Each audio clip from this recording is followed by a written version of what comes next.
Hello friends, welcome to back my YouTube channel Mohit Kumar all subject 2.0। अगर आप भी board परीक्षा 2024 में टॉपर बनना चाहते हैं तो आप इस वीडियो को अंत तक ज़रूर देखें। अगर आप चाहते हैं कि मेरी बोर्ड परीक्षा 2024 में 95% या 98% या 90% बने तो आप इस वीडियो को अंत तक ज़रूर देखें। तो अगर आप मेरे इन बताए गए कुछ टिप्स को फॉलो करेंगे तो आपको बोर्ड परीक्षा 2024 में टॉपर बनने से कोई नहीं रोक सकता। तो चलिए, हमारा पहला पॉइंट है कि आप सभी चैप्टर्स को पढ़ो और खुद से नोट्स बनाओ। कुछ बच्चे स्कूल तो सब जाते ही हैं और कुछ बच्चे ऑफलाइन कोचिंग करते हैं, कुछ ऑनलाइन कोचिंग करते हैं। चल वो कैसे भी करते हो, लेकिन आपको सभी चैप्टर्स को डिटेल में पढ़ना है और उन सभी चैप्टर्स के लिए एक कॉपी ले लेनी है और सभी चैप्टर्स के नोट्स बनाने हैं। और हाँ, नोट्स खुद से बनाने हैं।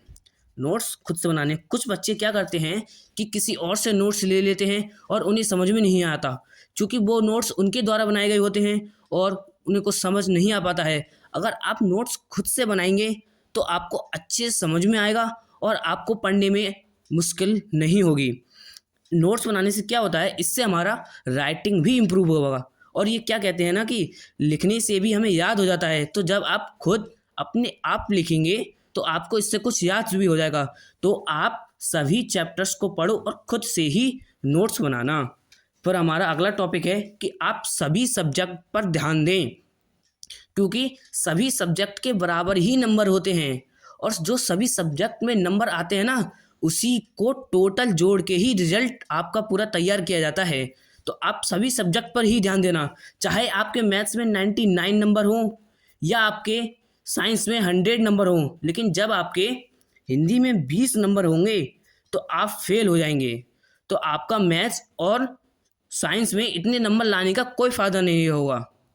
तो आप इसलिए सभी सब्जेक्ट पर ही ध्यान देना। अब कुछ बच्चे क्या करते हैं, कुछ हल्का फुल्का सब्जेक्ट होता है जैसे हिंदी है तो उसे पेपर से कुछ महीने पहले पढ़ना स्टार्ट करते हैं। तो आप ऐसा बिल्कुल भी मत कीजिएगा। अगर आपने ऐसा किया तो आपको टॉपर बनने का सपना सपना ही रह जाएगा। तो इसलिए आप सभी सब्जेक्ट पर ही ध्यान देना और हाँ, रोज़ाना ही पढ़ाई करिए। चाहे आप कम पढ़ें लेकिन रोज़ पढ़ें। वो कहते हैं ना कि जब आप रोज़ पढ़ेंगे तो आपको आदत सी लग जाएगी। जब जो काम आप रोज़ करते हैं आपको उसकी आदत सी लग जाती है। तो जब आप डेली पढ़ेंगे तो आपको पढ़ने की आदत लग जाएगी और आप डेली अच्छे से पढ़ेंगे। कुछ बच्चे ये भी करते हैं कि पेपर से कुछ महीने पहले पढ़ना स्टार्ट करते हैं, क्योंकि सिलेबस बहुत होता है तो वो सिलेबस कवर नहीं कर पाते हैं और उन पर कुछ ज़्यादा प्रेशर पड़ जाता है, जिसके कारण उनकी अच्छी पढ़ाई नहीं हो पाती है। तो आप ऐसा बिल्कुल भी मत करना। चाहे आप कम पढ़ो लेकिन डेली ही पढ़ो। और ऐसा भी नहीं कि आप डेली 10 घंटे पढ़ रहे हो, 12 घंटे पढ़ रहे हो। आप अपनी क्षमता के अनुसार ही डेली पढ़ना। कुछ बच्चे 10-12 घंटे पढ़ भी लेते हैं लेकिन कुछ नहीं पढ़ पाते हैं। तो आप अपनी क्षमता के अनुसार ही डेली उतना पढ़ना जितना आप पढ़ सकते हैं। तो आप रोज़ाना ही पढ़ाई करना। फिर हमारा अगला टॉपिक है कि आप पढ़ाई करने का एक बेस्ट टाइम टेबल ज़रूर बनाएं कि आपको ये सब्जेक्ट कितना पढ़ना है और ये सब्जेक्ट कब कब पढ़ना है। आपको इसके लिए एक बेस्ट टाइम टेबल ज़रूर बनाना चाहिए। अब और आप टाइम टेबल अपने अनुसार ही बनाना। कुछ बच्चे क्या करते हैं कि जो उनका दोस्त होता है या उनका पड़ोसी होता है उन उसके अनुसार टाइम टेबल बना लेते हैं। आपको ऐसा बिल्कुल भी नहीं करना है। आपको अपने अनुसार ही टाइम टेबल बनाना जो आप फॉलो कर सकते हैं। और आप टाइम टेबल रोज़ फॉलो करना। ये मत करना कि आज फॉलो कर दिया फिर कुछ दिन फॉलो नहीं किया फिर अगले दिन कर दिया। ठीक है, कुछ बच्चे क्या करते हैं कि टाइम टेबल एक दिन का 10-12 घंटे का बना लेते हैं, फिर वो अगले दिन उनका फिर से वही हाल हो जाता है। तो आप थोड़ा थोड़ा पढ़िएगा लेकिन पढ़िएगा डेली। ठीक है, तो अब आपको टाइम टेबल के बारे में थोड़ा बता देता हूँ कि आप टाइम टेबल कैसा बनाइएगा। आप टाइम टेबल में अब हर सब्जेक्ट को बराबर ही समय देना। ठीक है, ये नहीं है कि आप ये सब्जेक्ट इतना कम पढ़ रहे हैं या उतना पढ़ रहे हैं। अगर आपको कोई सब्जेक्ट अच्छे से आता है तो उस पर टाइम थोड़ा कम दीजिए और जो आपके लिए सब्जेक्ट अच्छे से नहीं आता है उस पर थोड़ा टाइम बढ़ा दीजिए। मतलब जैसे है आपको मैथ्स अच्छे से आती है और आप साइंस में थोड़ी कमज़ोर हैं। आपकी साइंस की थोड़ी अच्छी तैयारी नहीं है, तो आप मैथ्स में 20 मिनट या 15 मिनट कम करिए लेगा, और जो 20 या 15 मिनट जो मैथ्स में कम कर रहे हैं, वो आप अपने सबसे वीक सब्जेक्ट या जो भी आपका सब्जेक्ट हो, हमने मान लिया साइंस है, तो आप वो टाइम उस सब्जेक्ट में बढ़ा लीजिएगा। ठीक है, तो आप इस प्रकार से कुछ अच्छा सा टाइम टेबल बना लीजिएगा।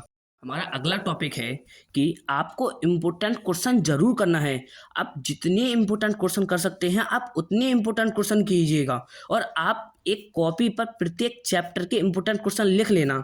ठीक है, प्रत्येक सब्जेक्ट के प्रत्येक चैप्टर के एक कॉपी में सारे इंपॉर्टेंट क्वेश्चन लिख लेना।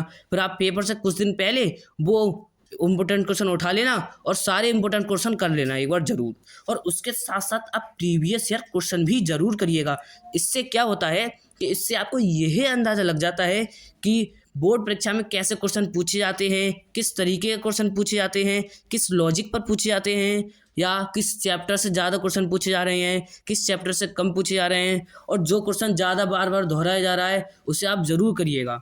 और जो बोर्ड द्वारा सैम्पल पेपर और मॉडल पेपर अपलोड किए जाते हैं आप उनको ज़रूर करिएगा।